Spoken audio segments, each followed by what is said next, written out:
अल्लाह को कौन सी तौबा पसंद है, कौन सी तौबा अल्लाह ताला के कबूल की जाएगी और कौन सी तौबा का कोई मतलब है अल्लाह के। आओ देखो, कुरान का 28वां पारा सूरह तहरीम के अंदर अल्लाह फरमाता है, या अय्युहल्लज़ीना आमनू तूबू इलल्लाहि तौबतन नसूहा। ऐ ईमान वालो, अल्लाह से सच्ची तौबा करो। सच्ची तौबा, सच्ची तौबा किसको कहते हैं? नोट कर लो, सच्ची तौबा के अंदर 3 चीजें होनी जरूरी है। सच्ची तौबा करना है तो 3 चीजें जरूरी हैं।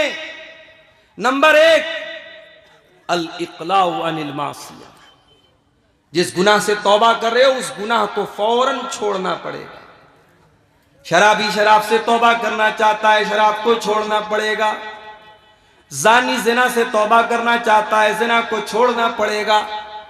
बेनमाजी तौबा करना चाहता है, नमाज की फौरन पाबंदी करनी पड़ेगी। जिस गुनाह में इंसान मुब्तला है उस गुनाह को फौरन छोड़ना पड़ेगा। ये तौबा की पहली सीढ़ी है। तौबा की दूसरी सीढ़ी, अब तक जितने गुनाह किया था उसके ऊपर शर्मिंदगी हो रही है, नदामत हो रही है। इस बात का एहसास हो रहा है कि हाँ मैंने गलत किया था, मुझे ऐसा नहीं करना चाहिए था, मैंने अल्लाह को नाराज किया था। ये एहसास भी दिल में होना चाहिए।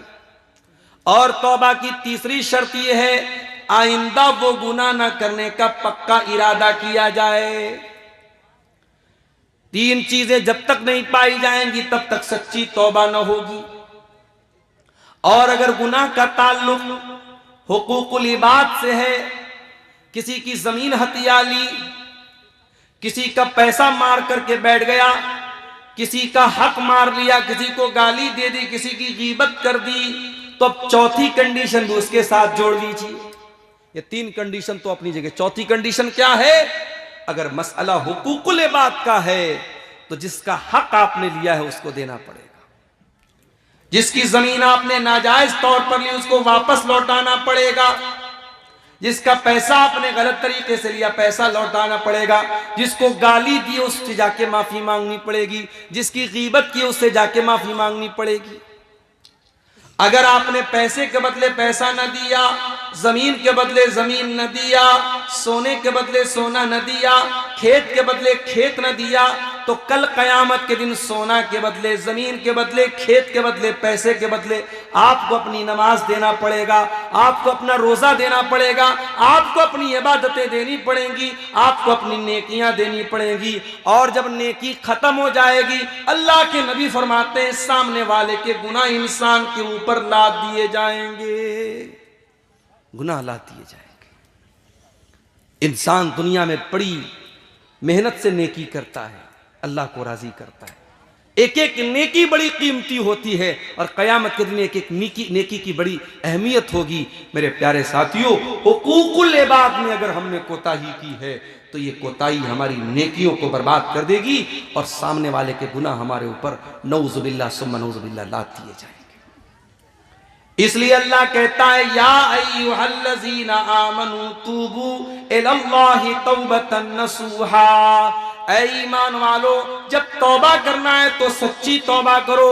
जब तुम सच्ची तौबा करोगे, असा रब्बुकुम अन युकफ्फिर अन्कुम सय्यिआतिकुम, तब अल्लाह ताला तुम्हारे गुनाहों को मिटा देगा।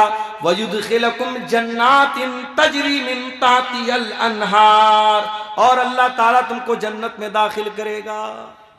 देने से ऐ मौला तेरा तो कुछ न बिगड़ेगा,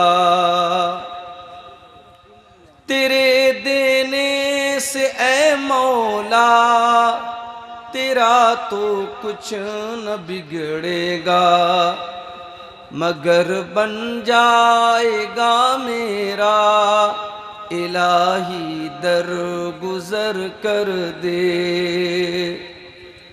संवर जाए मेरी दुनिया, संवर जाए मेरी उक़बा, जो हो फज़लो करम तेरा इलाही दर गुजर कर दे।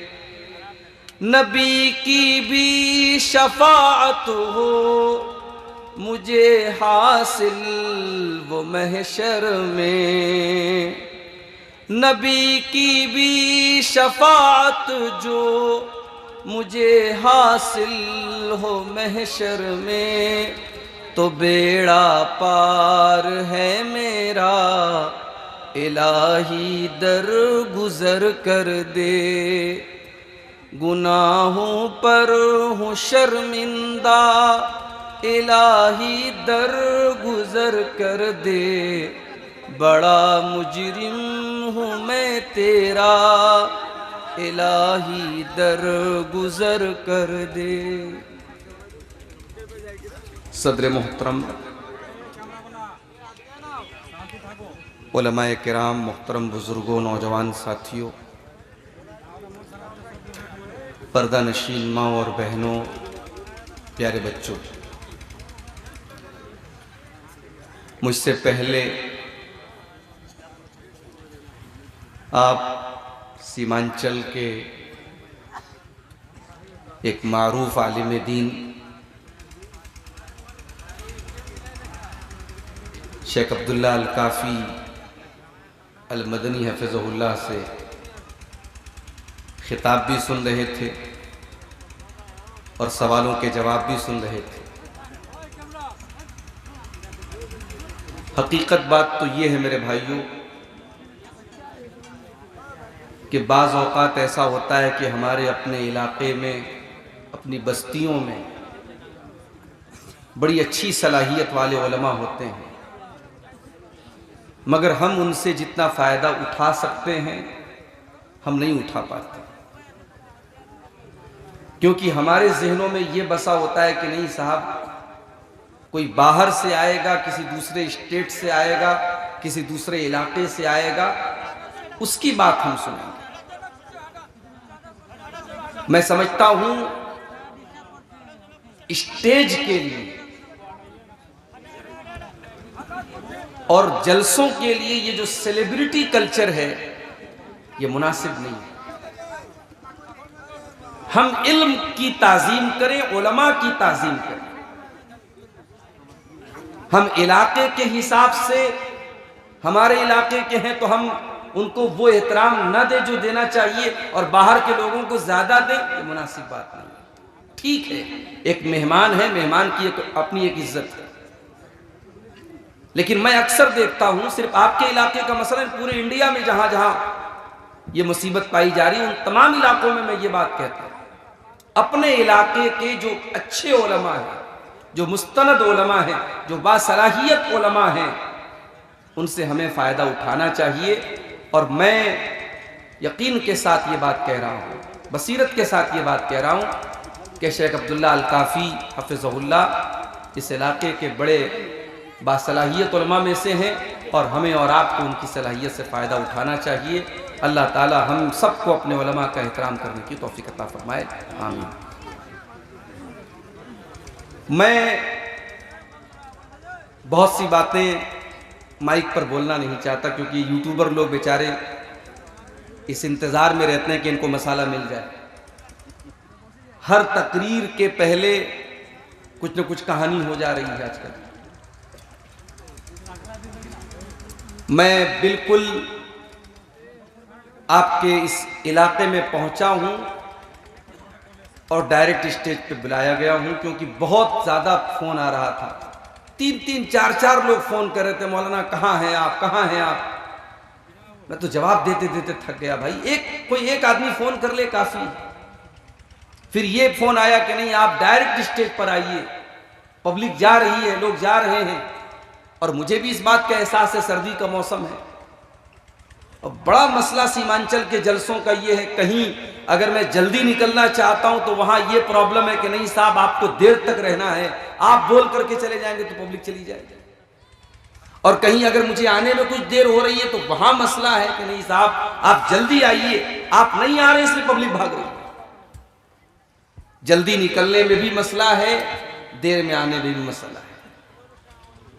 लेकिन बहरहाल आपके बहुत करीब में अभी एक प्रोग्राम में मेरा नाम था, मैं रात में 3 बजे पहुंचा। सारी पब्लिक जा चुकी थी, स्टेज खत्म हो चुका था, प्रोग्राम में शामिल नहीं हो पाया। कम से कम उस लिहाज से देखा जाए तो आज मैं आपके यहाँ, देखिए अब ये यूट्यूबर की वजह से ये माइक जो है ना, ये बराबर रुकू की हालत में रहेगा। अब या तो इसको हम सारा माइक हटा दें, वो जितना भी आप सीधा करें फिर रुकू में चला जाए, नहीं सीधा होना, खड़ा मत होइएगा कोई, सुकून से बैठे भाई। मेरे भाइयों, हम और आप इंसान हैं, और इंसान के बारे में अरबी में कहावत है, अल इंसान मुरक्कब मिन अल खतई वन निस्यान। इंसान गलती और भूल चूक से बना है। इंसान है तो गलती करेगा। अल्लाह ने हमें इंसान बनाया, फरिश्ता नहीं बनाया। फरिश्ते गलती नहीं करते, फरिश्ते गुनाह नहीं करते, फरिश्ते मासूम होते हैं। फरिश्तों के बारे में अल्लाह ने कुरान में फरमाया, वयफ़अलूना मा युअमरून। फरिश्तों को जो ऑर्डर मिला है, जो हुक्म मिला है, वो अल्लाह के हुक्म को पूरा करते हैं और टस से मस नहीं होते। अल्लाह ने जो ड्यूटी जिस फरिश्ते को दी है, वो अपनी ड्यूटी पूरी तरीके से अंजाम दे रहा है। कुछ फरिश्ते ऐसे हैं जो हमारी एक्टिविटी को रिकॉर्ड कर रहे हैं, उनका नाम तो नहीं पता, अल्लाह ने उनको किरामन कातिबीन कहा है। व इन्ना अलैकुम लहाफिज़ीन किरामन कातिबीन यअलमूना मा तफ़अलून। हमने तुम्हारे ऊपर ऐसे फरिश्तों को मुकर्रर कर दिया है जो किरामन कातिबीन है, बड़े इज्जत वाले, बड़े मुअज़्ज़ज़ हैं, लिखने वाले। यअलमूना मा तफ़अलून, तुम जो कुछ भी करते हो मेरे फरिश्तों को मालूम होता है। अभी कहीं की न्यूज़ है, किसी स्कूल की शायद न्यूज़ थी कि वहां बाथरूम के अंदर जो बल्ब होता है, बल्ब के होल्डर में कैमरा लगा हुआ था। इतना कमबख्त था उस स्कूल का मैनेजर कि जाहिर है कि स्कूल है या कॉलेज है, लड़के भी पढ़ रहे हैं, लड़कियां भी पढ़ रही हैं, तो उसने बाथरूम में उनके वीडियोस को रिकॉर्ड करने के लिए बाथरूम के अंदर जो बल्ब होता है, बल्ब के होल्डर में कैमरा छुपा के रखा। आज के जमाने में हम किसी होटल में, किसी कमरे में, किसी कहीं पर भी सेफ नहीं है, महफूज नहीं है, कहां रिकॉर्डिंग हो रही है हम नहीं कह सकते। लेकिन आप सोचिए, इंसान का बनाया हुआ जो रिकॉर्डिंग सिस्टम है, वो कभी ना कभी तो फेल होता होगा, कभी ना कभी तो मशीन खराब हो जाती है, कभी लाइट कट हो जाती है, कभी कैमरा नहीं काम करता है। मगर अल्लाह ताला ने हमारी और आपकी हरकतों को रिकॉर्ड करने के लिए जो रिकॉर्डिंग सिस्टम रखा है, उस पर फरिश्तों को तैनात किया है। और फरिश्ते 24/7 काम करते हैं। फरिश्ते कभी थकते नहीं हैं, फरिश्ते कभी आराम नहीं करते हैं। हमारी एक एक एक्टिविटी को फरिश्ते नोट कर रहे हैं। अल्लाह ने मौत के फरिश्ते को मुकर्रर किया। अगर मेरी मौत लिखी है कल सुबह 4:55 पर, तो मेरी मौत 1 सेकंड पहले भी नहीं आ सकती और मेरी मौत 1 सेकंड बाद भी नहीं आ सकती। मौत के फरिश्ते को अल्लाह ताला ने जो टाइम उसको हुक्म मिला है, इस टाइम तुझे फला की रूह कब्ज करना है, फला की जान लेना है, वो ले लेगा। फरिश्ते ऐसे होते हैं मेरे भाई। हम फरिश्ते नहीं हैं, हम मासूम हैं। हम इंसान हैं, हम मासूम नहीं हैं। फरिश्ते मासूम होते हैं। हम आदम अलैहिस्सलाम की औलाद हैं। आदम अलैहिस्सलाम जन्नत में रह रहे थे अपनी बीवी हव्वा के साथ। वहां ना नमाज पढ़ना था, न रोजा रखना था, न कोई इबादत करना था। बस जन्नत में रहना है, खाना है, पीना है, एंजॉय करना है। अल्लाह ने खुली छूट दे दी। वकुल्ना या आदम उस्कुन अंत व ज़ौजुकल जन्ना, ऐ आदम और हव्वा तुम दोनों जन्नत में रहो, जो चाहे खा लो, जो चाहे पी लो, इल्ला हाज़िहि शजरा, सिवाय एक दरख्त के उसके करीब न जाना, फतकूना मिनज़्ज़ालिमीन, वरना तुम जालिमों में से हो जाओगे। एक दरख्त, हजारों चीजें जन्नत में खाने की मिली हैं, एक पेड़ है, एक दरख्त है, अल्लाह ने कहा इसके पास मत जाना। आदम अलैहिस्सलाम और हजरत हव्वा उस पेड़ के पास नहीं जा रहे थे। शैतान आया भेष बदल करके, और शैतान ने कहा कि ऐ आदम, ऐ हव्वा, ये जो पेड़ है ना, इस पेड़ को खा लोगे, ये अमृत है, इसको खा लोगे हमेशा जन्नत में रहोगे, फरिश्ते बन जाओगे तुम। उसने अल्लाह की कसम भी खा करके ये बातें बताई। कुरान कहता फदल्लाहुमा बिगुरूर, शैतान ने कसम खा करके, झूठे वादे करके आदम को और हव्वा को बहका दिया। यहां एक बात और बता दूं, बाज लोग ये समझते हैं कि शैतान ने हजरत हव्वा को बहकाया और हव्वा ने हजरत आदम को बहकाया, यानी गलती असल औरत की थी। आदम अलैहिस्सलाम ने तो अपनी बीवी की बात मानी थी, ऐसा नहीं है। कुरान दोनों को जिम्मेदार करार दे रहा है। फ़अज़ल्लहुमा शैतानु फ़अख़रजहुमा मिम्मा काना फ़ीह, शैतान ने आदम को भी बहकाया, शैतान ने हव्वा को भी बहकाया, दोनों को फिसला दिया। दोनों को शैतान ने उस पेड़ के करीब, जिसके करीब भी जाने से अल्लाह ताला ने मना किया था, शैतान के बहकाने पर दोनों ने उस पेड़ के दरख्त को, उसके फल को खा लिया। अब जब खा लिया तो अंजाम क्या हुआ? दोनों के बदन से कपड़े उतर गए, दोनों नंगे हो गए, आदम भी नंगे, हव्वा भी नंगे। कुरान कहता है फतफिका यक्सिफान अलैहिमा मिन वरक़िल जन्नह, आदम और हव्वा दोनों जन्नत के पत्तों को तोड़ तोड़ करके अपनी शर्मगाह को ढांपने लगे, अपनी बॉडी को कवर करने लगे। नंगा रहना पसंद नहीं किया उन्होंने। आज दुनिया में तरक्की की अलामत है, गोवा में चले जाओ, बड़े बड़े बीचेस पे चले जाओ, समंदर के किनारे मादर जात नंगे मर्दों औरत पड़े हुए हैं, और इसको दुनिया तरक्की का नाम देती है, इसको दुनिया फैशन का नाम देती है। ये नंगे रहने वाले, ये बरहना रहने वाले, ये बेहया और बेशरम लोग, ये इंसान कहलाने के भी काबिल नहीं है। इंसान की फितरत ये कहती है, इंसान का नेचर ये कहता है, इंसान का स्वभाव ये कहता है कि नहीं, तेरी शर्मगाह के ऊपर कोई ना कोई चीज पर्दे के तौर पर होनी चाहिए। भाई मर्द भी सबके सामने नंगा, औरत को तो छोड़ दीजिए, मर्द भी सबके सामने नंगा। अगर कोई मर्द सबके सामने नंगा रहता है तो दो ही बातें हो सकती हैं, या तो वो पागल है या इंसान नहीं है। पागल है, क्रैक माइंड का है, दिमाग खराब है, तभी वो नंगा रहेगा, वरना मर्द भी कम से कम अंडरवियर में तो दूसरों के सामने कम से कम अंडरवियर में रहेगा। आदम और हव्वा दोनों ने अपने जन्नत के पत्ते से अपनी शर्मगाहों को ढांपना शुरू कर दिया। अब अल्लाह ताला ने समझाया हजरत आदम और हव्वा, अलम अनहकुमा अन तिलकुमश शजरा, ऐ आदम, ऐ हव्वा, मैंने तुमको मना किया था उस पेड़ के करीब न जाना। क्यों तुमने शैतान की बात मानी? क्यों तुम उसके बहकावे में आ गए? क्यों तुम जालिमों में से हो गए? गलती आदम से भी हुई, गलती हव्वा से भी हुई। कुरान कहता है फतलक्का आदम मिन रब्बिही कलिमात, अब आदम अलैहिस्सलाम के दिल में ख्याल आया, हाँ मुझसे गलती हो गई, अब मैं अल्लाह से माफी मांगना चाहता हूं। कैसे मांगू? ऐ अल्लाह, तू कितना करीम है, तू कितना रहीम है कि तूने आदम से गलती के बावजूद तूने आदम को तौबा करने का तरीका भी सिखाया। अल्लाह ने आदम के दिल में वो कलिमात डाले, वो दुआ डाली, जो दुआ अल्लाह ताला ने कुरान में बयान की, रब्बना ज़लमना अनफुसना व इल्लम तग़फिर लना व तरहमना लनकूनन्न मिनल खासिरीन। ऐ परवरदिगार, हमने अपनी जानों पर बड़ा जुल्म किया है। ऐ परवरदिगार, हमने अपनी जानों पर बड़ा जुल्म किया है, बड़ा अत्याचार किया, और अगर तूने नहीं माफ किया, अगर तूने रहम न किया, लनकूनन्न मिनल खासिरीन, तो हम खसारा, नुकसान उठाने वालों में से हो जाएंगे।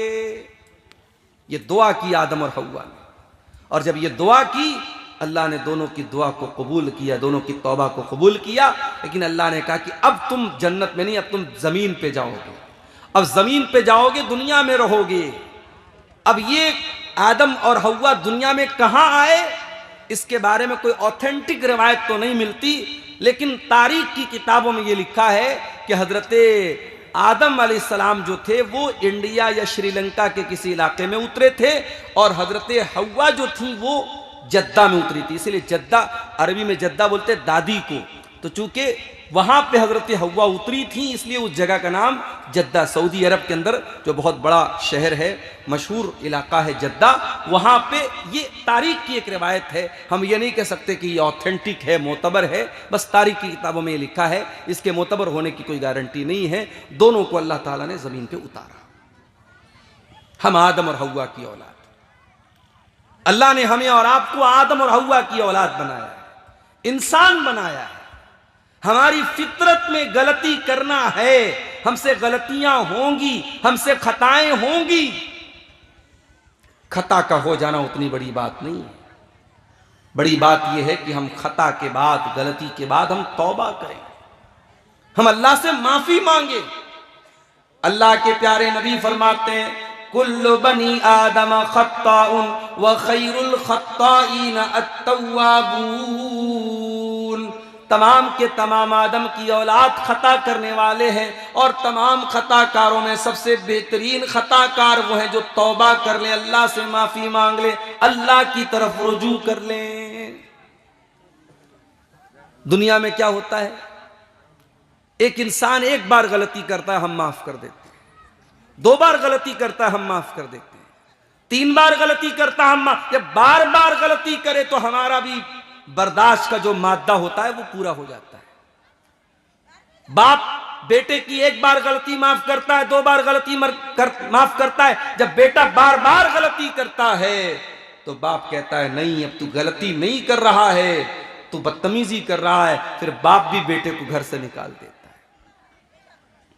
मां अपने बच्चे से बहुत प्यार करती है, लेकिन मां भी अपने बच्चे की बदतमीजियों और अपनी बच्चे की गलत हरकतों पर डांटती है, मारती है, सजा देती है। मां इतनी रहमदिल होने के बावजूद भी ऐसा मौका भी आता है कि मां भी अपने बच्चे को माफ नहीं करती। मेरे प्यारे साथियों, जिस तरीके से एक मां को अपने बच्चे से बहुत प्यार, एक बाप को अपने बच्चे से बहुत प्यार है, उससे कई करोड़ गुना ज्यादा, उससे कई करोड़ गुना ज्यादा अल्लाह तबारक व तआला अपने बंदों से प्यार करता, अपने बंदों से मोहब्बत करता है। वो अल्लाह बंदों की खताओं के बावजूद, बंदों के गुनाहों के बावजूद अल्लाह ताला अपने तमाम बंदों को दावत देता है, ऐ मेरे बंदो आ जाओ, हल मिन मुस्तगफिरिन फागफिर लहू। हर रात आसमान दुनिया पर अल्लाह ताला नाजिल होता है और आवाज देता है कोई गुनाहों की माफी मांगने वाला, है कोई अपने गुनाहों पर रोने वाला, है कोई अपने गुनाहों पर गिड़गिड़ाने वाला? मैं अपने बंदे की तौबा को कबूल करने को तैयार हूं, मैं अपने बंदे को माफ करने को तैयार हूं। चलिए आपकी जनरल नॉलेज में एक इजाफा कर देता हूं। कुरान करीम की ऐसी कौन सी आयत है जो सबसे ज्यादा रहमत की उम्मीद दिलाती है? उलमा को शायद पता होगा, आप लोगों से, अवाम से मेरा सवाल है कि कुरान की ऐसी कौन सी आयत है जिसमें अल्लाह ताला अपनी रहमत की सबसे ज्यादा उम्मीद दिलाता है? सूरह ज़ुमर की आयत नंबर 52 है। जरा सुनिएगा इस आयत को। अब्दुल्लाह इब्न मसूद जैसे सहाबी कहते हैं कि कुरान में सबसे ज्यादा उम्मीद दिलाने वाली यही आयत है। कुल या इबादियल्लज़ीन असरफू अला अनफुसिहिम ला तक़नतू मिर रहमतिल्लाह इन्नल्लाह यग़फिरुज़्ज़ुनूब जमीआ इन्नहू हुवल गफूरुर रहीम। ऐ नबी आप फरमा दीजिए, आप कह दीजिए, ऐ मेरे वो बंदो, अल्लज़ीना असरफू अला अनफुसिहिम, जिन्होंने गुनाह कर करके अपने जानों के ऊपर बहुत जुल्म किया है, बहुत अत्याचार किया है। शराबियों, जानियों, हराम काम करने वालों, गलत काम करने वालों, अल्लाह को नाराज करने वालों, जितने बड़े बड़े भी तुमने गुनाह किए, आ जाओ। कुल या इबादियल्लज़ीन असरफू अला अनफुसिहिम, ऐ अल्लाह के वो बंदो जिन्होंने गुनाह कर करके, पाप कर करके, अल्लाह को नाराज कर करके अपनी जानों के ऊपर बहुत बड़ा जुल्म किया है। अच्छा, एक बात पर आपने गौर किया, गुनाह करने वाला अपने ऊपर जुल्म करता है।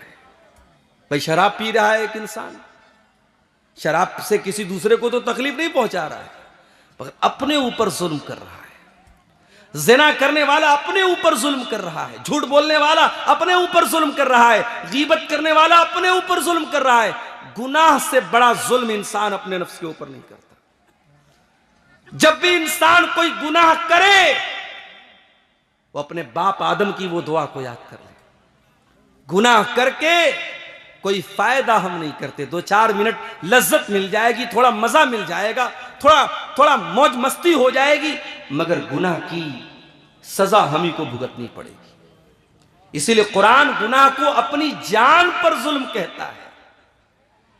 कुल या इबादियल्लज़ीन असरफू अला अनफुसिहिम, ऐ नबी आप कह दीजिए, मेरे वो बंदो जिन्होंने गुनाह कर करके अपनी जानों के ऊपर जुल्म किया है, ला तक़नतू मिन रहमतिल्लाह, तुम अल्लाह की रहमत से कभी मायूस न होना। अल्लाह की रहमत से कभी मायूस न होना।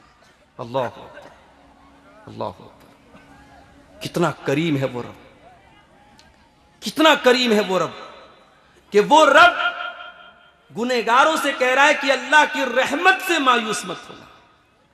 कुरान करीम के 30वें पारे में एक सूरत है, सूरतुल बुरूज, शायद आपको याद भी होगी, वस्समाई ज़ातिल बुरूज। उसमें एक वाकया अल्लाह ने बयान किया। एक जमाने में ईमान लाने वालों को बड़ी सजा दी गई थी, खंदक खोद करके जला दिया गया था, छोटे छोटे बच्चों को आग में जला दिया गया। जैसे सीरिया के अंदर भी ऐसे ऐसे मनाजिर मिल रहे हैं कि जिनको देख करके हैरत होती है कि बशार अल असद ने कितना जुल्म किया था सीरिया की मजलूम अवाम के ऊपर। इज्तिमाई कब्रें मिल रही हैं, एक एक जगह सैकड़ों लोगों को इकट्ठे कब्र में डाला गया, और उस जालिम ने सिर्फ कब्र में नहीं डाला, कब्र में डालने के बाद उसमें केमिकल डाला ताकि उनकी लाशें गल करके मिट्टी में मिल जाएं, और उन कब्रों पर बुलडोजर चलाया। और अफसोस तो इस बात का है, इतना जुल्म करने वाला और लाखों मुसलमानों का हत्यारा बशार अल असद, उसकी हिमायत कौन करता था, उसका सपोर्ट कौन करता था? उसका सपोर्ट वो ईरान करता था, जो आज बहुत बड़ा फलस्तीनियों का अपने आप को हमदर्द कहता है। अल्लामा इब्न तैमिया ने बिल्कुल सच्ची बात कही थी, हमारे असलाफ ने बिल्कुल सच्ची बात कही थी। सहाबा का दुश्मन, सहाबा को गाली देने वाला, सहाबा की गुस्ताखी करने वाला, ये राफिजी यहूदी से बड़ा हमारा दुश्मन है। हर दौर की तारीख रही है, मुसलमानों को यहूदियों ने उतना नुकसान नहीं पहुंचाया जितना इन रवाफिज ने नुकसान पहुंचाया है। आज सीरिया से जो खबरें आ रही हैं मेरे भाई, 40-40 साल के बाद लोग आज कैद खाने से निकल रहे हैं, लोग 40 साल के बाद जेल से निकल रहे हैं। कोई पूछ रहा है कि क्या सद्दाम हुसैन जिंदा है या मर गया? उनको यह भी नहीं मालूम कि दुनिया कहां से कहां पहुंच गई। उन्होंने न टाइम देखा, न कैलेंडर देखा, उनको न वक्त का पता, न उनको समय का पता, न तारीख का पता।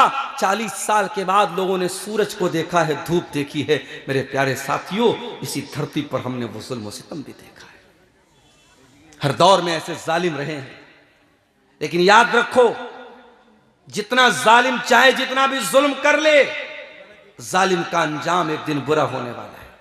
जालिम एक दिन बुरे घाट को पहुंचने वाला है। हर जालिम अपने अंजाम को पहुंचने वाला है। हर जालिम याद रखे, जुल्म की इंतहा होनी है, जुल्म का खात्मा होना है, और अदल इंसाफ के सूरज को चमकना है। हजारों साल पहले ईमान वालों को जालिमों ने खंदकों में डाल दिया था, बाकायदा जमीन के अंदर गड्ढे खोद करके उनको जला डाला था, ईमान वालों को जिंदा जला दिया था। अल्लाह ताला अपने उन ईमान वालों का तज़किरा करते हुए फरमाता है, वस्समाइ ज़ातिल बुरूज वल यौमिल मौऊद कुतिला अस्हाबुल उखदूद। अन्नारि ज़ातिल वक़ूद इज़ हुम अलैहा क़ुऊद व हुम अला मा यफ़अलून बिल मुमिनीन शुहूद। कसम है आसमान की जिसमें बड़े बड़े सितारे चमक रहे हैं, कसम है उस दिन की जिस दिन का वादा किया गया है। खंदक में डाल करके ईमान वालों को मारा गया था, उनको मारने वाले हलाक हो जाएंगे। जो आग में ईमान वालों को जला रहे थे और खड़े होकर के तमाशा देख रहे थे। वमा नक़मू मिनहुम इल्ला अन युमिनू बिल्लाहिल अज़ीज़िल हमीद। ईमान वालों को वो किस बात की सजा दे रहे थे? उनको इसी बात की सजा दे रहे थे कि ईमान वाले एक अल्लाह के ऊपर ईमान लाए। सिर्फ ईमान की सजा दे रहे थे। अल्लाह के नबी फरमाते हैं, मुस्नद अहमद की रिवायत है, जब आग जलाई गई उस आग में एक औरत अपने दूध पीते बच्चे को लेकर के जा रही थी। मां तो मां होती है, मां का कलेजा एक बार के लिए दहल गया, मां के कदम पीछे हटने लगे। अल्लाह तबारक व तआला ने उस औरत के दूध पीते बच्चे को ज़बान दी और उस बच्चे ने अपनी मां से कहा, या उम्मी इख्तहिमी, ऐ मेरी मां इस आग में चली जा, इस आग में कूद जा। अल्लाह के अजाब के मुकाबले में यह आग कुछ नहीं है, ऐ मेरी मां तो इस आग में चली जा। गौर कीजिए, इतने बड़े जालिम थे वो लोग, ईमान वालों को जिंदा जला दिया। अब अल्लाह ताला जब उनका जिक्र करता है तो क्या कहता है? इन्नल्लज़ीना फतनुल मुमिनीन वल मुमिनाति सुम्मा लम यतूबू फलहुम अज़ाबु जहन्नम वलहुम अज़ाबुल हरीक़। जिन्होंने ईमान वाले मर्दों को जलाया, ईमान वाली औरतों को जलाया, सुम्मा लम यतूबू, और उन्होंने तौबा नहीं की, उनको जहन्नम का अजाब मिलेगा, उनको जलाया जाएगा जहन्नम की आग में। यानी अल्लाह ताला ये बताना चाहता है, मेरे ईमान वाले बंदों को जलाने के बाद, उनके ऊपर इतना बड़ा जुल्म सितम करने के बाद भी अगर वो तौबा कर लेते, अगर वो अल्लाह से माफी मांग लेते, अगर वो अल्लाह के सामने गिड़गिड़ा लेते, अगर वो अल्लाह के सामने रो लेते, तो अल्लाह उनको माफ कर देता। अल्लाह के वलियों के कातिल, ईमान वालों के कातिल, ईमान वालों को जिंदा जला देने वाले जालिम, अल्लाह उनके बारे में कह रहा है, अगर वो तौबा कर लेते तो हम माफ कर देते। मेरे प्यारे साथियों, हम और आप कहां खड़े हैं? ऐ गुनहगारों, ऐ अल्लाह को नाराज करने वालों, ऐ गुनाहों की दलदल में मुब्तला अल्लाह के बंदों, आओ कुरान की आयत तुम्हें दावत दे रही है। कुल या इबादी अल्लज़ीना असरफू अला अनफुसिहिम ला तक़नतू मिर रहमतिल्लाह। ऐ मेरे वो बंदो जिन्होंने गुनाह करके अपनी जानों के ऊपर जुल्म किया है, ला तक़नतू मिर रहमतिल्लाह, तुम अल्लाह की रहमत से कभी मायूस न होना। इन्नल्लाह यग़फिरुज़्ज़ुनूब जमीआ, तुम एक बार अल्लाह से माफी तो मांग के देखो, तुम एक बार अल्लाह से तौबा तो करके देखो, एक बार अल्लाह के सामने रो करके देखो, एक बार अल्लाह के सामने गिड़गिड़ा करके तो देखो, अल्लाह तुम्हारे सारे गुनाहों को माफ कर देगा। अल्लाह के नबी फरमाते हैं, तिरमिजी की सही रिवायत है, दो आंखें ऐसी हैं जो जहन्नम के अंदर नहीं जा सकती। दो आंखें ऐसी हैं जो जहन्नम की आग में नहीं जाएंगी। ऐनुन बातत तारुसु फी सबीलिल्लाह, एक वो आंख है जो अल्लाह की राह में चौकीदारी कर रही है, अल्लाह की राह में पहरेदारी कर रही है। दुश्मन की फौज आने वाली है और बॉर्डर पर खड़ी होकर के वो पहरेदारी कर रही है, उस आग की अल्लाह ताला हिफाजत करेगा, उस आग को जहन्नम की आग में नहीं डाला जाएगा। व ऐनुन बकत मिन खशियतिल्लाह, और एक वो आंख भी अल्लाह के अजाब में कभी मुब्तला न होगी, जिस आंख से अल्लाह के खौफ से आंसू बहता हो, जो आंख अल्लाह के खौफ से रोया करती हो, जिस आंख से तौबा के आंसू निकलते हो, जिस आंख से नदामत के आंसू निकलते हो। मगर आज हमारी आंखें भी खुश्क हो गई। ये आंखें खुश्क है मौला, इन्हें रोना नहीं आता। ये आंखें खुश्क है मौला, इन्हें रोना नहीं आता, क्योंकि आंखों का ताल्लुक दिल से है। जब दिल कठोर हो जाएंगे तो आंखों से आंसू भी नहीं निकलेंगे। मेरे भाई, तौबा करो मेरे भाई, और कौन सी तौबा? कुरान का 28वां पारा उठाओ। तौबा तो हम भी करते हैं। रात में तकरीर सुनी नमाज के ऊपर, दिल में ख्याल आया यार मौलाना साहब ने नमाज के ऊपर तकरीर की है, आज तक मैं नमाज नहीं पढ़ता था, पढ़ना चाहिए, गलत करता था मैं। रात में तौबा कर लिया, सुबह फजर में फिर गोल हो गया, फजर की नमाज फिर नहीं पढ़ी। शराबी ने रात में तौबा की कि शराब नहीं पीऊंगा, सुबह फिर शराब का बोतल लेके निकल गया। ये तौबा नहीं है, ये तौबा का मजाक है मेरे प्यारे साथी। अल्लाह को कौन सी तौबा पसंद है? कौन सी तौबा अल्लाह ताला के कबूल की जाएगी और कौन सी तौबा का कोई मतलब है अल्लाह के? आओ देखो, कुरान का 28वां पारा सूरह तहरीम के अंदर अल्लाह फरमाता है, या अय्युहल्लज़ीना आमनू तूबू इलल्लाहि तौबतन नसूहा। ऐ ईमान वालो, अल्लाह से सच्ची तौबा करो। सच्ची तौबा, सच्ची तौबा किसको कहते हैं? नोट कर लो, सच्ची तौबा के अंदर 3 चीजें होनी जरूरी है। सच्ची तौबा करना है तो 3 चीजें जरूरी हैं। नंबर 1, अल इक़लाउ अनिल मासिया। जिस गुनाह से तौबा कर रहे हो उस गुनाह को फौरन छोड़ना पड़ेगा। शराबी शराब से तौबा करना चाहता है, शराब को छोड़ना पड़ेगा। जानी जिना से तौबा करना चाहता है, जिना को छोड़ना पड़ेगा। बेनमाजी तौबा करना चाहता है, नमाज की फौरन पाबंदी करनी पड़ेगी। जिस गुनाह में इंसान मुब्तला है उस गुनाह को फौरन छोड़ना पड़ेगा। ये तौबा की पहली सीढ़ी है।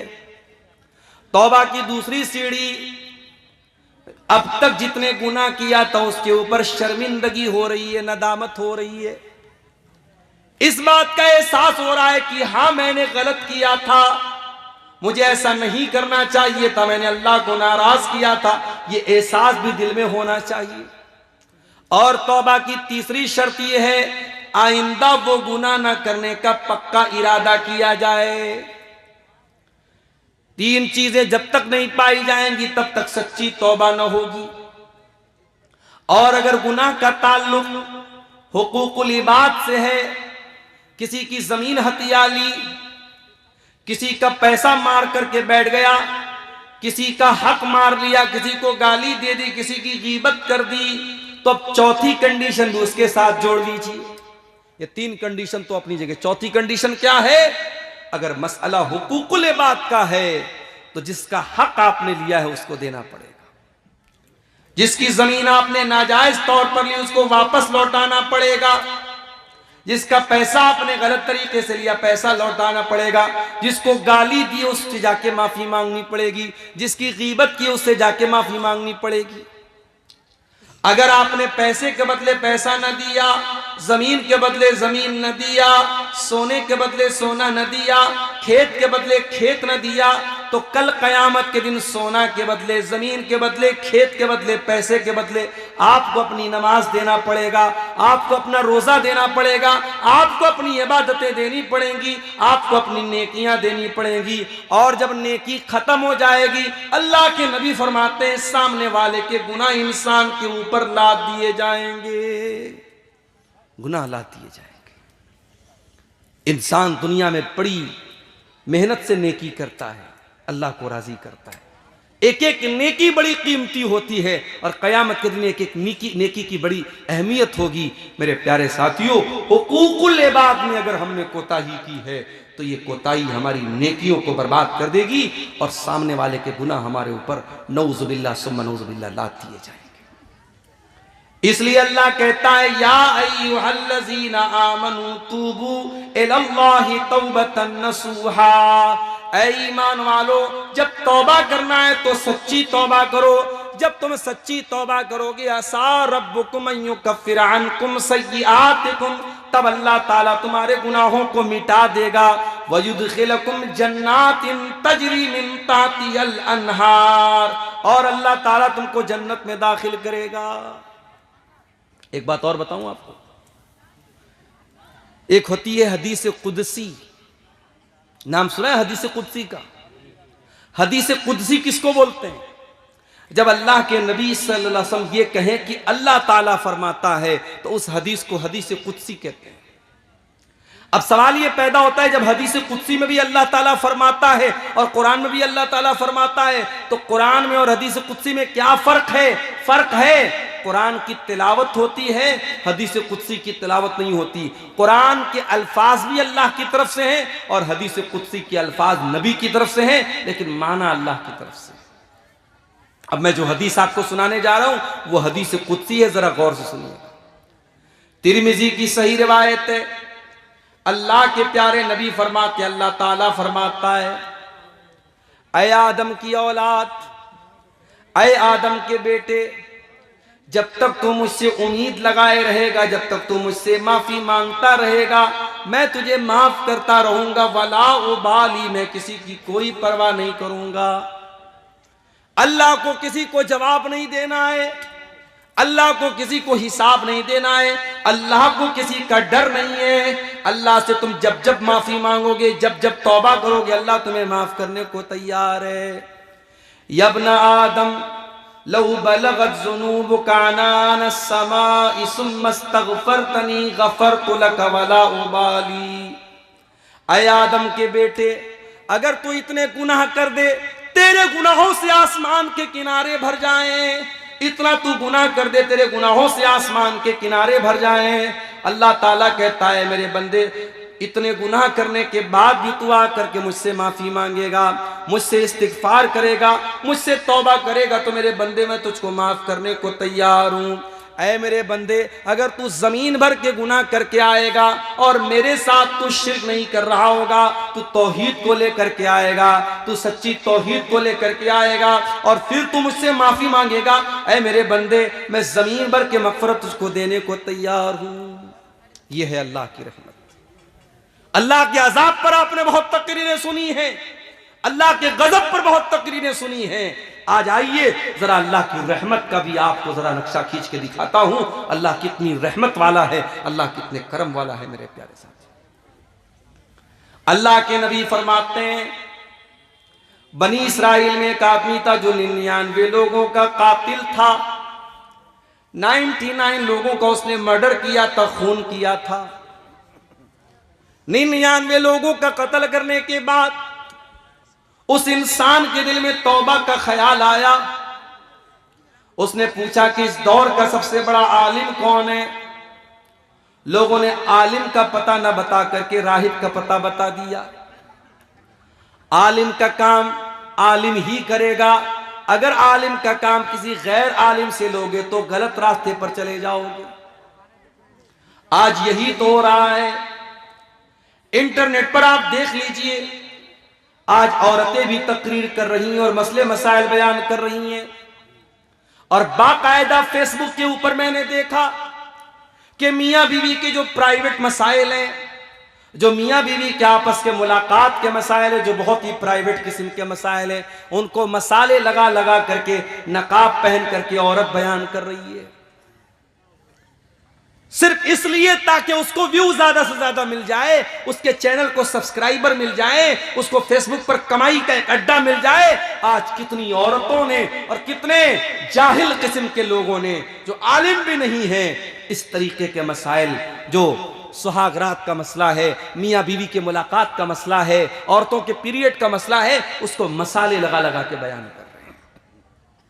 मेरे प्यारे साथियों, इसीलिए मैं कभी कभी कहता हूं, ये इंटरनेट बहुत काम की भी चीज और बहुत बड़ा फितना भी है। कल तक ये यूट्यूब नहीं था, ये इंटरनेट नहीं था। बनारस से अब्दुल गफ्फार साहब आपके बीच में आते थे, तभी आप उनको सुन पाते थे।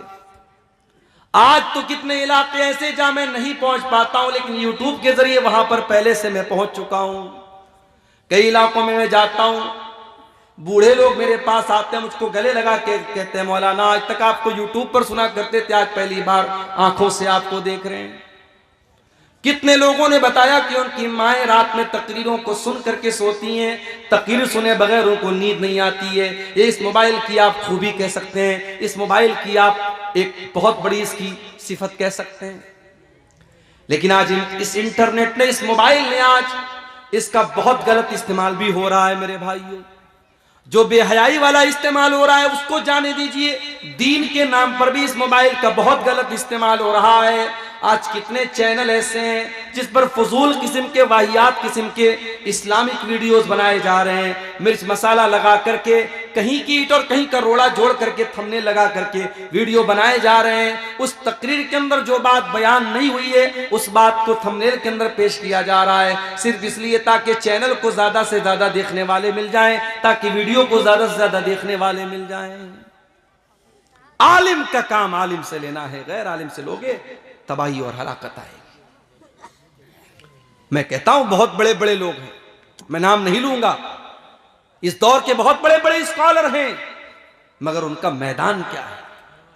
अगर एक स्कॉलर का मैदान इस्लाम की तबलीग करना है, अगर उसका मैदान ये कंपैरेटिव रिलीजियन पर वो काम कर रहा है, वो हिंदुइज्म से और ईसाइयों से इस्लाम का मुकारना कर रहा है और इंजील से अल्लाह के नबी की पेशनगोई को निकाल के बता रहा है, वेदों से और गीता से इस्लाम की हक्कानियत को साबित कर रहा है, बहुत अच्छी बात है, बहुत अच्छी बात है। ऐसे स्कॉलर से हम फायदा उठाएंगे, मगर उसको मुफ्ती बनाने का काम नहीं करेंगे। उसका जो मैदान है उस मैदान में उससे काम लेंगे, मगर नमाज का तरीका हम उससे नहीं पूछेंगे, हम हैज़ और निफास का मसला उससे नहीं पूछेंगे, हम निकाह और तलाक का मसला उससे नहीं पूछेंगे। उसके लिए हमारे पास उलमा मौजूद हैं, उसके लिए हमारे पास मुफ्ती मौजूद है। और आज यही हो रहा है मेरे भाई, हर आदमी आलिम बना है, हर आदमी मुफ्ती बना है। यूट्यूब पर आप चले जाइए, कोई भी मसला आप टाइप कीजिए, उलमा के जवाब आपको कम मिलेंगे और जाहिलों के जवाब आपको ज्यादा मिलेंगे। बड़े बड़े उलमा सवाल का जवाब देने से पहले कांपते हैं, टाइम मांगते हैं, मौका मांगते हैं कि नहीं साहब मैं मुताला कर लूंगा, स्टडी कर लूंगा, उसके बाद जवाब दूंगा। और जाहिल की हिम्मत क्या है? जाहिल की हिम्मत यह है, 4 किताबें उसने इंग्लिश में पढ़ी है, कुरान भी उसने ढंग से नहीं पढ़ा है, हदीसों को उसने भी ढंग से नहीं पढ़ा है, बस 4-5 उसने इंग्लिश की किताबें पढ़ी है, और वो आता है और स्टेज लगाता है और कहता ask me brother, ask me brother, मुझसे सवाल पूछो। वो बाकायदा खुलेआम चैलेंज करता है और लोग आते हैं उससे सवाल करते हैं और वो सवालों का जवाब देता है। इसीलिए अल्लाह के नबी पेशन गोई करते हुए फरमाते हैं, कयामत के पहले ऐसा दौर आएगा, अयकिल्लल फुक़हा व यक्सुरल खुतबा, लच्छेदार तकरीर करने वाले बहुत हो जाएंगे, जिनके सब्सक्राइबर बहुत ज्यादा, जिनके व्यूअर्स बहुत ज्यादा, जिनके फॉलोअर्स बहुत ज्यादा होंगे। अयक्सुरल खुतबा, खुतबा तो बहुत ज्यादा हो जाएंगे, वक्ता तो बहुत ज्यादा हो जाएंगे, तकरीर करने वाले, लेक्चर देने वाले बहुत ज्यादा हो जाएंगे। व यकिल्लल फुक़हा, और दीन का गहरा इल्म रखने वाले, दीन की समझ रखने वाले, दीन की नॉलेज रखने वाले लोग बहुत कम रह जाएंगे। वो दौर आज हम देख रहे हैं, वो दौर आज हम देख रहे हैं। हमारे इसी बंगाल के बेल्ट में, इसी सीमांचल के बेल्ट में हमने देखा कि उलमा को दरकिनार करके जाहिलों को लोग जो है, जिनकी तकरीरों में बकवास बातें, फजूल बातें, किस्से कहानी की बातें, न कुरान की एक आयत ढंग से पढ़ी जा रही है, उनको ऊंचा मकाम दिया जा रहा है और उलमा को पीछे रखा जा रहा है। यह आज हमारे इलाके में हो रहा है मेरे भाई। अल्लाह के नबी फरमा रहे हैं, कयामत के पहले अल्लाह ताला इल्म को अचानक नहीं उठाएगा, बल्कि अल्लाह ताला उलमा को उठा लेगा। और जब उलमा को अल्लाह ताला उठा लेगा, हत्ता इज़ा लम युबक़ि आलिमन, जब उलमा दुनिया से चले जाएंगे, इत्तख़ज़न्नासु रुऊसन जुहाला, लोग जाहिलों को अपना सरदार और पेशवा बना लेंगे, जाहिलों को लोग सरदार बनाएंगे। अब सरदार के माने बहुत कुछ हो सकते हैं। सरदार के माने गांव का मुखिया भी हो सकता है, सरदार के माने मस्जिद का मुतवल्ली भी हो सकता है, सरदार के माने मदरसे का सेक्रेटरी भी हो सकता है। आज मदरसे का सेक्रेटरी जाहिल है, अंगूठा छाप इंसान सिर्फ अपने पैसे की बदौलत मदरसे का सेक्रेटरी बन के बैठा है। और लोगों ने क्यों बनाया है? अरे हाजी साहब चंदा ज्यादा देंगे, पैसा ज्यादा देंगे, उनको सेक्रेटरी बना देते। मेरे प्यारे साथियों, जाहिलों को लोग सरदार बना लेंगे और उनको मुफ्ती बना लेंगे और लोग उनसे आकर के फतवा पूछेंगे, और जाहिल जब फतवा देंगे फदल्लु बाज़ल्लु, खुद भी गुमराह होंगे, दूसरों को भी गुमराह करेंगे। देखो, इल्म एक अलग चीज है और तकवा एक अलग चीज है। आलिम अगर मुत्तकी है, सोने पे सुहागा है, लेकिन कोई मुत्तकी है तो आलिम भी हो, ये जरूरी नहीं है। 99 लोगों का कातिल था। उसने पूछा इस दौर का सबसे बड़ा आलिम कौन है? लोगों ने बताया फला के पास चले जाओ। जिसके पास गया वो मुत्तकी तो था, वो परहेजगार तो था, वो राहिब तो था, मगर आलिम नहीं था। उससे जाके पूछा आई हैव किल्ड 99%, मैंने 99 लोगों को कत्ल किया है। आई वॉन्ट टू रिपेंट, मैं तौबा करना चाहता हूं। क्या है कोई तौबा का रास्ता? अब वो आलिम नहीं था, राहिब था, रात रात भर नमाज पढ़ने वाला था, उसको गुनाहों से नफरत थी। उसने कहा यार 99 लोगों का कत्ल करके आया और तौबा की बात कर, भाग गया यहां से, निकल, तेरी तौबा कबूल नहीं होगी। अब वो तो था खूंखार आदमी, 99 लोगों को तो ऑलरेडी कत्ल कर चुका था। उसे गुस्सा आया तो तलवार निकाली, उसको भी खत्म कर दिया। 100 लोगों का कातिल बन गया वो। अब तक 99 का कातिल था, अब 100 का कातिल हो गया। वो सेंचुरी उसने पूरी कर ली, 100 लोगों का कातिल हो गया। फिर उसके दिल में तौबा का ख्याल आया। फिर उसने किसी से पूछा कि इस दौर का सबसे बड़ा आलिम कौन है? लोगों ने बताया कि हां फला के पास चले जाओ, वो वक्त इस दौर का सबसे बड़ा आलिम है। अब वो जिसके पास पहुंचा वो आलिम था। अब जब आलिम के पास पहुंचा तो आलिम ने सही जवाब दिया। उसने कहा आलिम साहब मैं तौबा करना चाहता हूं, 100 लोगों का कातिल हूं, क्या मेरी तौबा कबूल होगी? क्या है कोई रास्ता मेरी तौबा कबूल होने का? उस आलिम ने बड़ा प्यारा जवाब दिया।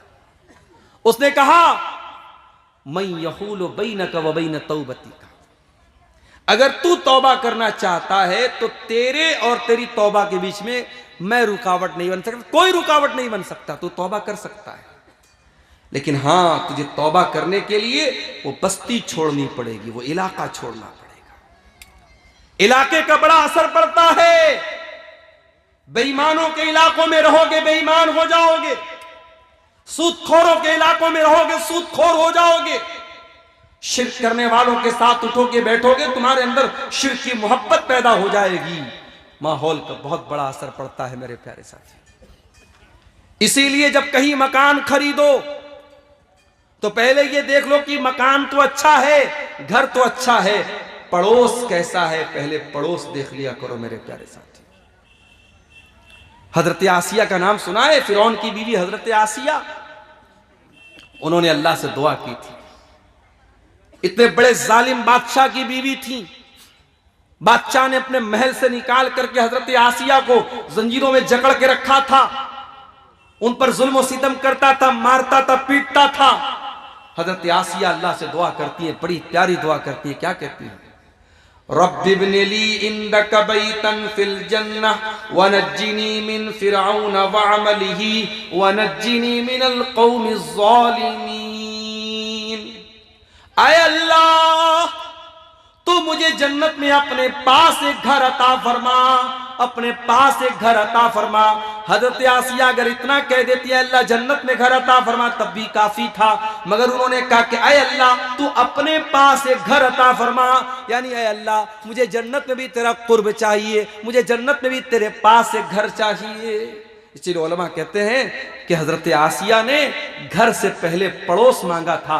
पड़ोस अच्छा होना चाहिए मेरे प्यारे साथियों। अगर पड़ोस खराब रहेगा, माहौल खराब रहेगा, आपके बच्चे भी खराब हो जाएंगे, आपकी आने वाली नस्लें भी खराब हो जाएंगी। तो उस आलिम ने कहा कि तुम तौबा करना चाहते हो, जाओ अपनी बस्ती को छोड़ दो और फला बस्ती में चले जाओ, वहां नेक लोग रहते हैं, वहां अल्लाह के नेक बंदे रहते हैं, वहां जाओ और वहां जाके तौबा करो, तुम्हारी तौबा कबूल हो जाएगी। अल्लाह के नबी फरमाते हैं, सही मुस्लिम की रिवायत है, वो 100 लोगों का कातिल तौबा करने के इरादे से घर से निकला, आधे रास्ते में पहुंचा, उसका इंतकाल हो गया, उसकी रूह निकल गई।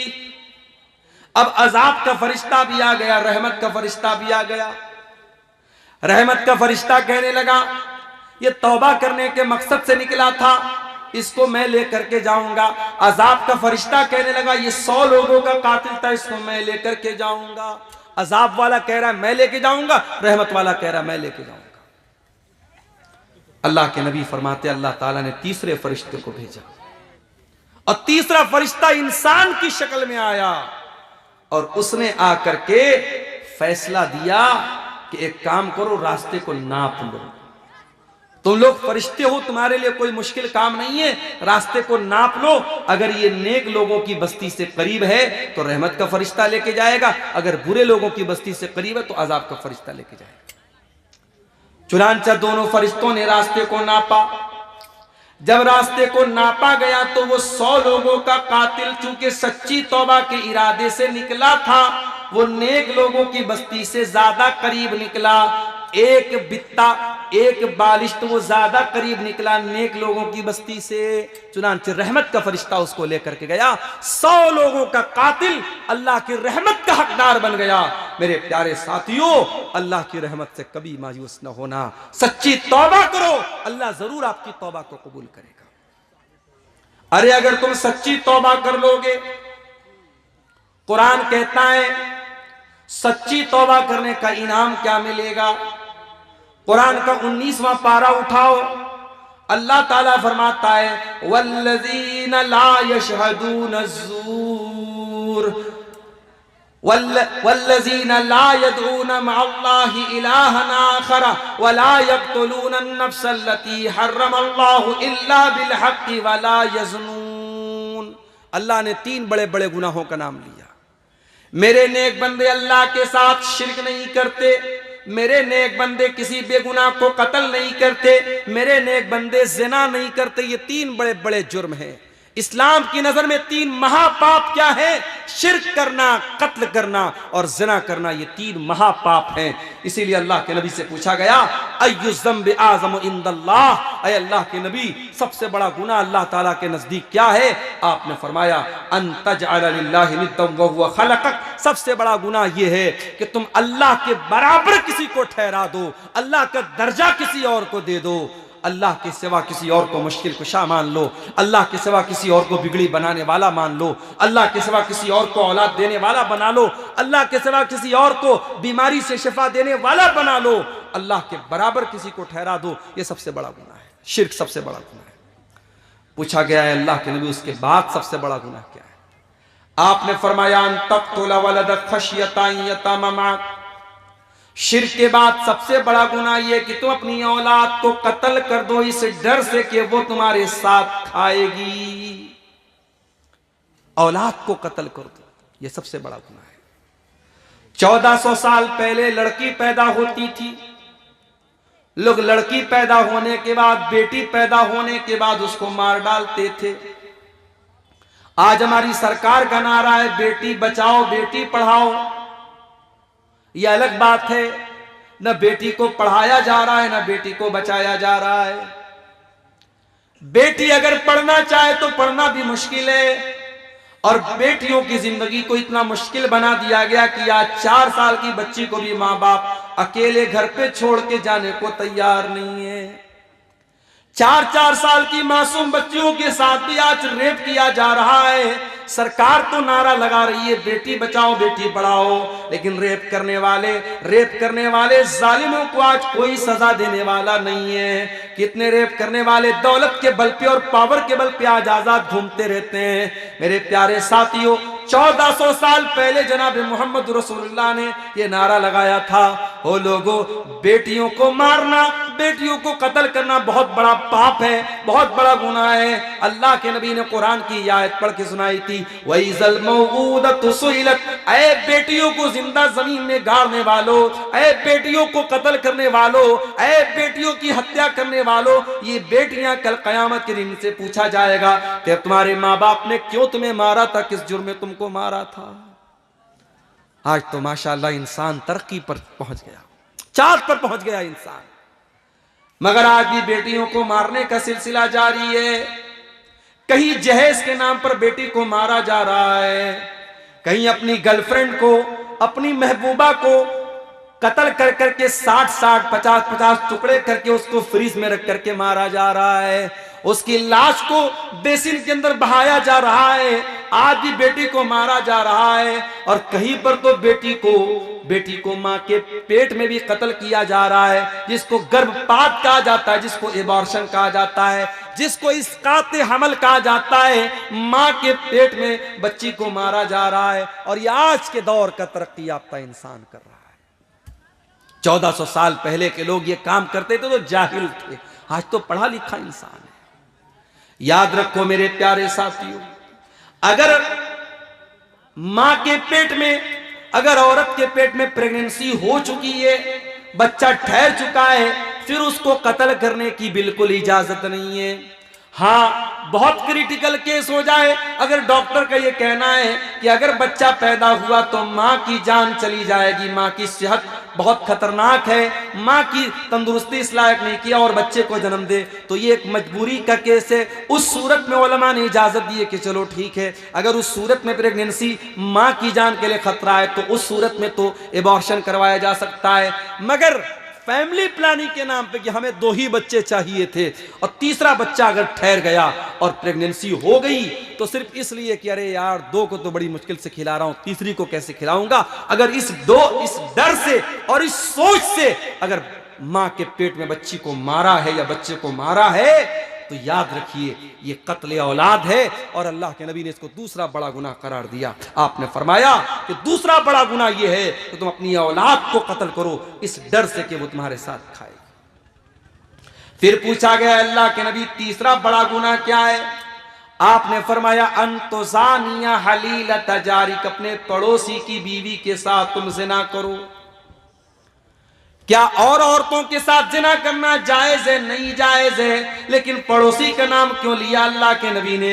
इसलिए कि पड़ोसी को पड़ोसी के ऊपर बड़ा विश्वास होता है, पड़ोसी को पड़ोसी के ऊपर बड़ा भरोसा होता है, और अगर कोई पड़ोसी की बीवी के साथ गलत काम करता है तो वो डबल गुनाह का काम करता है। वो एक तो करेला है, ऊपर से नीम चढ़ा है, वो गलत पर गलत काम करता है, वो जिना भी कर रहा है तो पड़ोसी की बीवी के साथ जिना कर रहा है।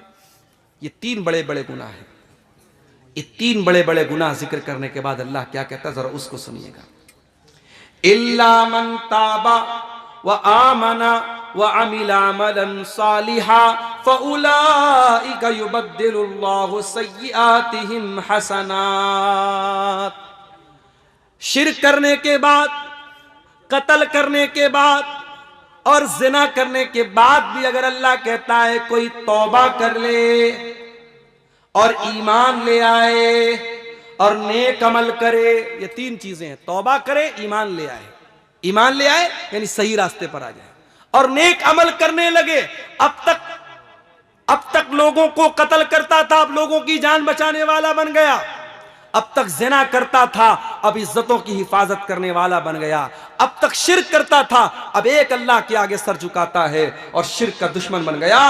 अगर तौबा कर लेता है और ईमान ले आता है और नेक अमल करने वाला बन जाता है, अल्लाह फरमाता है फउलाइका युबद्दिलुल्लाहु सय्यिआतिहिम हसनात, ऐसे लोगों के गुनाहों को हम नेकियों में बदल देंगे। अब तक उसने जितने गुनाह किए हैं हम उनके गुनाहों को नेकियों में बदल देंगे।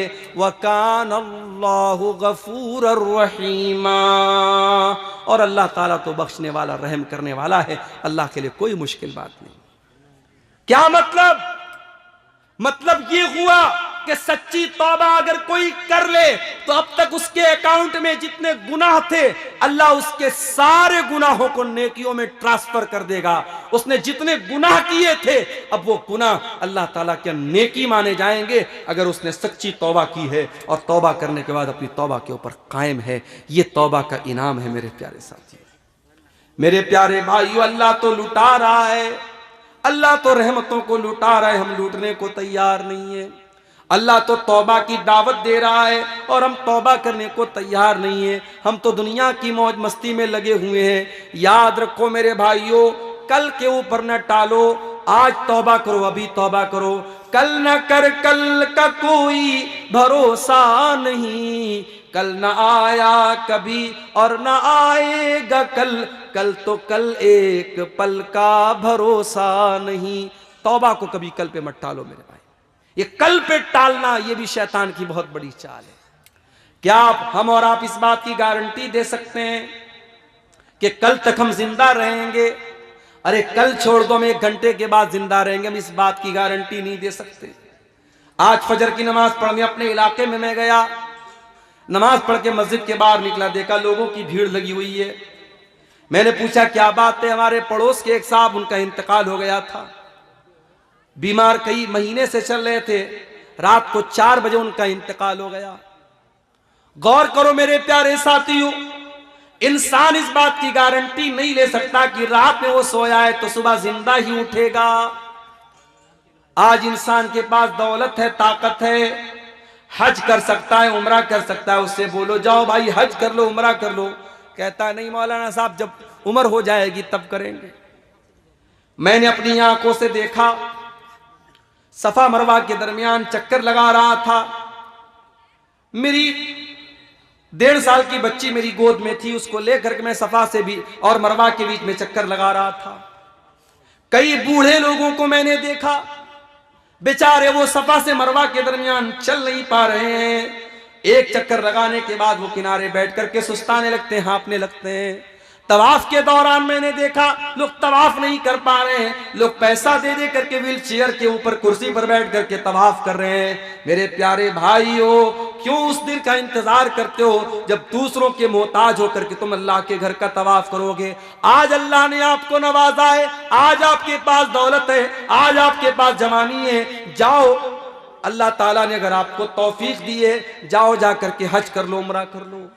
और अल्लाह के नबी तो यहां तक फरमाते हैं कि अगर कोई लगातार हज और उम्रा करता है, अल्लाह ने नवाजा है, हर साल आप उम्रा कीजिए। अगर हर साल कोई उम्रा करता है, बार बार करता है, अल्लाह के नबी ने फरमाया कि इससे इंसान के गुनाह मिटते हैं और इंसान का फक्र फाका मिटता है। कमा यनफिल कीरु खुब्सल हदीद, जिस तरीके से भट्टी के अंदर जब लोहे को डाला जाता है और लोहे के ऊपर का मैल और कुचैल साफ हो जाता है, वैसे जब इंसान हज करने जाता है, उम्रा करने जाता है, उसके गुनाह मिट जाते हैं।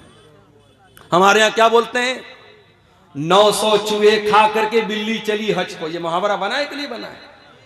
लोगों ने क्यों मुहावरा बनाया? लोगों ने यह सोच करके मुहावरा बनाया कि अगर 900 चूहे खा करके बिल्ली हज करने जाएगी उसका हज कबूल नहीं होगा। मगर मेरे अल्लाह का कानून कुछ और है। मेरे प्यारे साथियों, 900 नहीं 9000 चूहे खा करके अगर बिल्ली हज करने सच्चे दिल से जाती है और सच्चे दिल से अल्लाह से तौबा करती है, अल्लाह माफ करने को तैयार है। मेरे अजीजों, तौबा करो इससे पहले कि हमारा वो वक्त आ जाए जब हमारी तौबा अल्लाह कबूल नहीं करेगा। एक वक्त वो भी आता है जब तौबा कबूल नहीं होती। अल्लाह के नबी फरमाते हैं, इन्नल्लाह यक़बलु तौबतल अब्दि मा लम युग़रग़िर। अल्लाह ताला बंदे की तौबा तब तक कबूल करता है जब तक गरगरा ना आ जाए। गरगरा मतलब आखिरी टाइम, वो टाइम जब इंसान की जबान बंद हो जाए, जब इंसान के मुंह में कोई चीज डालो तो अंदर नहीं जा रही है, जहां कनी का आलम है, नजा का आलम है, आखिरी आलम है, उस वक्त के आने से पहले तौबा कर लो। और कयामत का दिन जब सूरज पश्चिम से निकलेगा, उस दिन के आने के पहले तौबा कर लो। उसके बाद मेरे प्यारे साथियों, हमें और आपको तौबा की तौफीक छीन ली जाएगी और फिर हमारी तौबा कबूल नहीं होगी। तो तौबा करने में देर मत करो मेरे प्यारे साथियों। अब सवाल ये पैदा होता है, लोग ये भी सवाल करते हैं, मौलाना साहब हम तौबा करना चाहते हैं, हम क्या करें? तरीका क्या है तौबा करने का? आइए मैं आपको तरीका बताता हूं। तौबा करना चाहते हो, सबसे पहला काम तो ये करो, अल्लाह से रुजू करो, अल्लाह की बारगाह में गिड़गिड़ाओ। और अगर गुनाह करने के बावजूद आपको पैसा मिल रहा है, दौलत मिल रही है, ऐशो आराम से जिंदगी गुजर बसर हो रही है, तो इस धोखे में मत पड़े रहो कि मुझे कोई प्रॉब्लम नहीं, कोई मसला नहीं। अल्लाह ताला अगर गुनाहों के बावजूद आपको नवाज रहा है तो अल्लाह अपनी रस्सी को ढीली किए हुए है। जिस दिन अल्लाह की रस्सी टाइट होगी उस दिन आपको एहसास होगा। अल्लाह कुरान में कहता है, फलौला इज़ जाअहुम बासुना तदर्रउ वलाकिन क़सत क़ुलूबुहुम व ज़य्यन लहुमुश शैतानु मा कानू यअमलून। तुम्हारे दिल इतने कठोर हो चुके हैं, बड़ी बड़ी मुसीबतें आ रही हैं, मगर तुम अल्लाह की बारगाह में रुजू नहीं करते। इतने बड़े बड़े आज हिंदुस्तान के अंदर इतने बड़े बड़े परेशानियों के आलम हमारे ऊपर आए, मुसीबतों के पहाड़ हमारे ऊपर टूटे। अभी आप देखिए उत्तर प्रदेश के एक इलाके में कितनी दहशत का माहौल बना दिया गया। 5 मुसलमान वहां मार दिए गए, उसके बाद भी वहां जुल्म और सितम का सिलसिला भी रुकने का नाम नहीं ले रहा है। अभी आज की न्यूज मैंने देखी कि वहां मुसलमानों में दहशत का एक माहौल पैदा किया गया और बाकायदा अतिक्रमण के नाम पे उनके घरों पर बुलडोजर चलाए गए और पूरे इलाके में दहशत का माहौल पैदा कर दिया गया। यानी हालात ये हो गए कि आपके ऊपर जुल्म सितम भी हो और आप उस जुल्म सितम के खिलाफ आवाज भी नहीं उठा सकते। अगर उठाएंगे तो हर उठने वाली आवाज को दफन कर दिया जाएगा। मेरे प्यारे साथियों, ऐसे माहौल में भी अगर मुसलमान अल्लाह की तरफ रुजू नहीं करता है और अल्लाह से तौबा नहीं करता है और ऐसे माहौल में भी मुसलमानों की अय्याशियां बंद नहीं होती हैं, मुसलमानों के गलत काम बंद नहीं होते हैं, तो हम इस पर क्या कह सकते हैं? कुरान कह रहा है फलौला इज़ जाअहुम बासुना तज़र्रऊ, मेरे बंदो अगर हमारा अजाब और हमारी तरफ से आने वाली ये मुसीबतें भी अगर तुमको अल्लाह की बारगाह से नहीं जोड़ती हैं, तुम तज़र्रो नहीं करते हो, तुम गिड़गिड़ाते नहीं हो, इसका मतलब ये हुआ वलाकिन क़सत क़ुलूबुहुम, तुम्हारे दिल बहुत सख्त हो चुके हैं, वज़य्यन लहुम शैतानु मा कानू यामलून, और शैतान ने तुम्हारे अमल को मुज़य्यन कर दिया। तौबा करना चाहते हो तो एक काम और करना पड़ेगा, नेक लोगों के साथ रहा करो। मेरे प्यारे साथी, संगत का असर इंसान के ऊपर पड़ता है। आप किसके साथ उठते बैठते हैं ये बहुत मैटर करता है। सिगरेट पीने वालों के साथ आप उठेंगे बैठेंगे, सिगरेट नहीं पिएंगे तब भी सिगरेट पीने की जो नफरत है वो आपके दिल में कम हो जाएगी। आप शराबियों के साथ उठेंगे बैठेंगे, शराब नहीं पिएंगे, मगर शराबी से जो एक शराब से नफरत होनी चाहिए वो शराब से नफरत आपके अंदर नहीं रहेगी। सोहबत का बड़ा असर पड़ता है। शेख साजी रहमतुल्लाह अलैह फरमाते हैं पेसरे नू बबदा नशिस, नू अलैहिस्सलाम का बेटा बुरे लोगों के साथ बैठता था। खानदान नबूवत गुमशुद, अपने बाप की नबूवत को से उसने रिश्ता तोड़ दिया। इतने बड़े पैगंबर का बेटा था, नूह अलैहिस्सलाम का बेटा था, बुरे लोगों के साथ उठा बैठा करता था तो अपने बाप की नबूवत से उसका नाता टूट गया। वह सगे असहाबे कहफ रोजे चंद, और असहाबे कहफ के जो कुत्ता था वो चंद दिन नेक लोगों के साथ था। सोबते नेक लोगों के साथ वो कुत्ता बैठता था मर्दुम शुद्ध, तो उस कुत्ते को भी अल्लाह ताला ने कुरान में असहाबे कहफ के साथ उसका जिक्र किया। सोहबत का असर देखो। एक कुत्ता जो बड़ा ही गलीज जानवर है, कुत्ता अगर बर्तन में मुंह लगा दे 7 बार बर्तन को धोने का हुक्म है, लेकिन असहाबे कहफ के साथ जब वो कुत्ता गया था और उस गार में वो कुत्ता भी सोया था तो अल्लाह ताला ने उस कुत्ते का जिक्र कुरान के अंदर किया है। ये सोहबत का असर होता है। मेरे प्यारे साथियों, अगर आप अल्लाह से सच्ची तौबा करना चाहते हैं तो आपको अपनी सोहबत पर ध्यान देना पड़ेगा। इसीलिए अल्लाह कुरान में कहता है यौम याज़्ज़ु ज़ालिमु अला यदैहि यक़ूलु या वैलता लैतनी लम अत्तखिज़ फुलानन खल या वैलता, यौम याज़्ज़ु ज़ालिमु अला यदैहि यक़ूलु या लैतनी इत्तखज़तु मअर रसूलि सबीला। जालिम क़यामत के दिन अपने हाथों को काटेगा और कहेगा ऐ काश मैंने रसूल का रास्ता अपनाया होता। या वैलता लैतनी लम अत्तखिज़ फुलानन खलीला, ऐ काश मैंने फलां को अपना साथी न बनाया होता, फलां को अपना दोस्त न बनाया होता। लक़द अज़ल्लनी अन ज़िक्री बादा इज़ जानी, उसने अल्लाह के जिक्र से मुझको दूर कर दिया, उसने अल्लाह के जिक्र से मुझको बहका दिया। व कान शैतानु लिल इंसानी खज़ूला, और शैतान तो इंसान को हमेशा जलील करता है। सोहबत अच्छी अपनाओ मेरे प्यारे साथियों, अच्छे साथियों से, अच्छे दोस्तों से दोस्ती रखो, अच्छे लोगों के साथ उठा बैठा करो। इसी तरीके से अगर आप तौबा करना चाहते हैं, काम और करना पड़ेगा, कुरान से अपना ताल्लुक जोड़ना पड़ेगा। क्यों? क्योंकि कुरान दिल के ऊपर जो मैल और कुचैल होते हैं उनको दूर करता है। इन्नल कुराना, कुरान करीम यहदी लिल्लती ही अक़वम, बिल्कुल सीधा रास्ता बताता है। वनुनज़्ज़िलु मिनल कुरान मा हुवा शिफ़ाउन व रहमतुल लिल मोमिनीन, और ये कुरान शिफा है आपके दिल की बीमारियों के लिए, आपकी रूह की बीमारियों के लिए। इसलिए मेरे प्यारे साथियों, अगर आप दिल की बीमारियों से बचना चाहते हैं, रूह की बीमारियों से बचना चाहते हैं, तो कुरान करीम से अपना गहरा ताल्लुक हमें और आपको जोड़ना पड़ेगा। इसी तरीके से अगर आप तौबा करना चाहते हैं, पहले नमाज की पाबंदी शुरू कीजिए। जब तक पांचों टाइम की नमाज की पाबंदी आप नहीं करते, आपकी तौबा का कोई मतलब अल्लाह ताला क्या नहीं है। इसीलिए अल्लाह कुरान में कहता है अक़ीमिस्सलाह, नमाज कायम करो। इन्नस्सलात तन्हा अनिल फ़ाशाई वल मुनकर, बेशक ये नमाज बेहयाई से रोकती है, बुराई से रोकती है। नमाज आप पढ़ेंगे तब आप बुराई से रोक सकते हैं, बगैर नमाज की पाबंदी के। बाज़ लोग कहते हैं साहब हम तो हराम नहीं खाते, हम ये नहीं करते, लेकिन नमाज नहीं पढ़ते।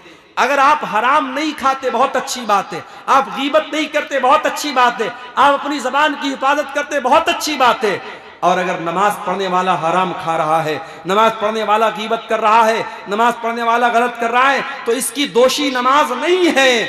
वो नमाज, अगर उसकी नमाज वाकई में सही नमाज होती तो वो इन गुनाहों से अपने आप को बचाता। मेरे प्यारे साथियों, अपने आप को अगर अल्लाह से करीब करना है तो हमें नमाज की पाबंदी करनी पड़ेगी। और नमाज में सिर्फ फराइज नहीं, आज हमारे यहाँ अहले हदीसों में खास तौर से ये बुराई, ये बीमारी पाई जाती है। हमारे यहाँ नवाफिल का एहतमाम बहुत कम होता है। हमारे यहाँ ऐशा की नमाज में आए, 4 रकात फर्ज पढ़ दिया, 2 रकात सुन्नत पढ़ दिया, 1 रकात वितर पढ़ लिया, बस। हम कोई नफिल नमाज नहीं पढ़ते हैं। हम नवाफिल से बहुत दूर होते चले जा रहे हैं, और जब आम नवाफिल से हम दूर हैं तो तहज्जुद की नमाज तो बहुत गिने चुने लोग पढ़ते हैं। मेरे प्यारे साथियों, कुरान करीम में अल्लाह कहता है अक़ीमिस्सलात लिदुलूकि शम्सि इला गसक़िल लैली व क़ुरआनल फ़ज्रि इन्न क़ुरआनल फ़ज्रि कान मशहूदा। ऐ मेरे नबी, रात में भी नमाज पढ़िए, दिन में भी नमाज पढ़िए, और फजर के टाइम कुरान पढ़िए। फजर के टाइम जब कुरान पढ़ा जाता है तो फरिश्ते हाजिर रहते हैं। व मिनल लैली फतहज्जद बिही नाफिलतल लक, और ऐ मेरे हबीब, आप रात में तहज्जुद की नमाज भी पढ़िए, तहज्जुद की नमाज पढ़िए। ये वो टाइम होता है, बड़ा सुहाना टाइम होता है, बड़ा बरकत वाला टाइम होता है। ये वो टाइम होता है जब अल्लाह ताला आसमान दुनिया पर नाजिल होता है और अपने बंदों की दुआओं को कबूल करता है।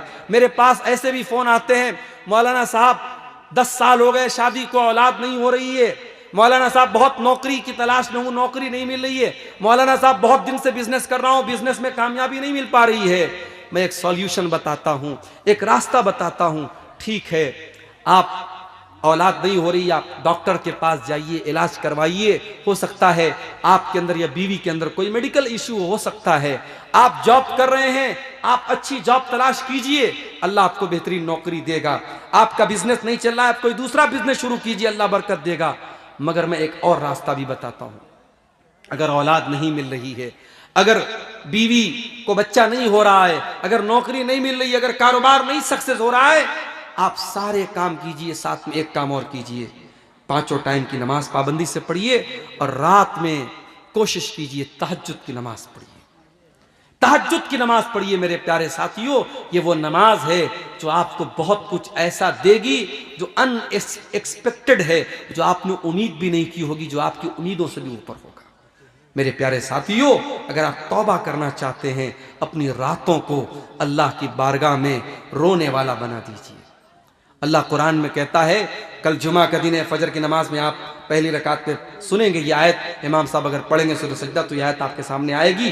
ततजाफा जुनूबुहुम अनिल मज़ाजि यदऊन रब्बहुम खौफन व तमा व मिम्मा रज़क़नाहुम युनफिकून।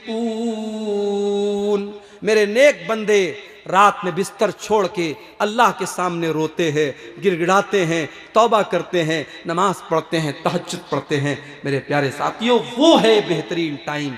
और वो टाइम अगर आप अल्लाह की को राजी कर लेंगे तो अल्लाह कहता है फला तअलमु नफ्सुम मा उख्फिय लहुम मिन कुर्रति आयुन, कोई नहीं जानता कि मैंने उसके दिल को खुश करने के लिए कौन कौन सी नेमतों को तैयार करके रखा है। मेरे अजीजों, ये तौबा करने के चंद रास्ते हैं और तौबा के रास्ते पर बढ़ने वाले चंद कदम हैं जो मैंने आपके सामने बयान किए हैं। आइए हम अल्लाह से दुआ करें, रब्बुल आलमीन हम सबको अपने गुनाहों से सच्ची तौबा करने की तौफीक अता फरमाए और हम जो भी टूटी फूटी नेकी हम करते हैं अल्लाह उनकी हिफाजत की हम सबको तौफीक अता फरमाए। अल्लाह ताला हमें ईमान पर ज़िंदा रखे और ईमान पर हमारा खात्मा फरमाए। आमीन व आखिर दावाना अल्हम्दुलिल्लाहि रब्बिल आलमीन। अस्सलामु अलैकुम व रहमतुल्लाहि व बरकातुहू।